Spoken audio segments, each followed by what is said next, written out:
Today, my guest is the head of Criminalistics department at Baku State University, Doctor of Law Sciences Kamil Salimov. Welcome to our studio. Thank you. Today, U.S. President spoke on the murder of Osama bin Laden. How will this death affect the terrorism in the world? U.S. tackled a huge problem. It was the first time in the world history that the world countries operated together to detain a terrorist.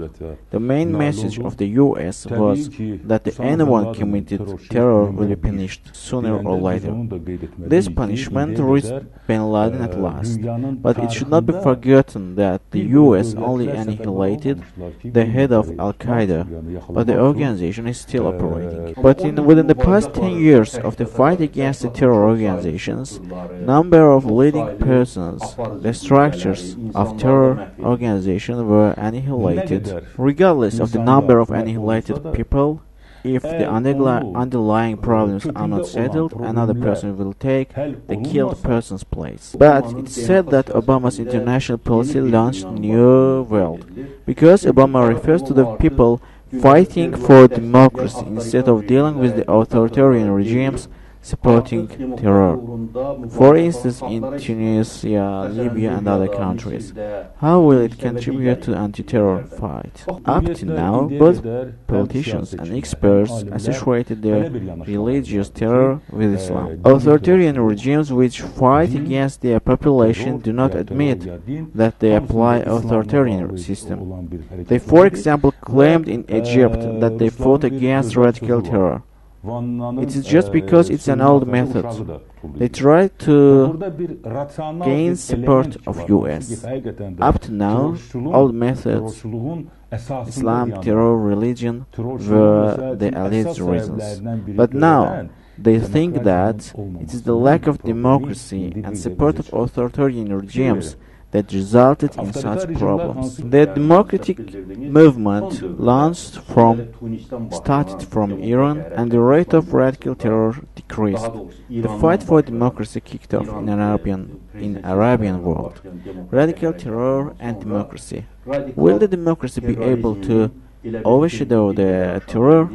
It will be difficult. The root of the problem has been settled. It should be noted that every terror act based on some conflicts.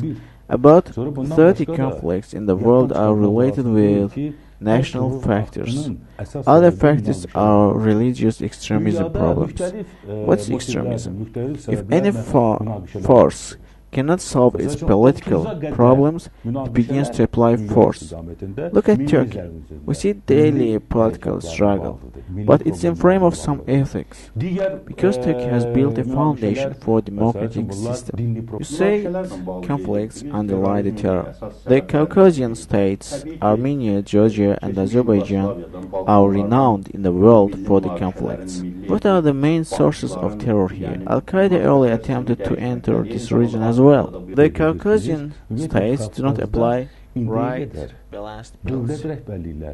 I think the conflicts are interrelated here. Today we divide Caucasus into Northern and Southern Caucasus, and we relevantly divide the problems to the problems of Northern Caucasus and the problems of Southern Caucasus. However, the problems are interrelated. Today, 43 extremist organizations have been unveiled in the Commonwealth of Independent States territory. 2 of them are in Azerbaijan. One called Sungay Jamaat contains 28 persons, and Dagestan Jamaat contains 26 persons, which have been brought into justice. They all operated on the border of Azerbaijan with Northern Caucasus. Terror acts in Soviet Union started with Azerbaijan in 1988. There are also ideological centers of terror. What is the source and ideological center of terror in Caucasus? In general, terror has different types: religious, national, and state terror policy. All 3 types exist in the Caucasus.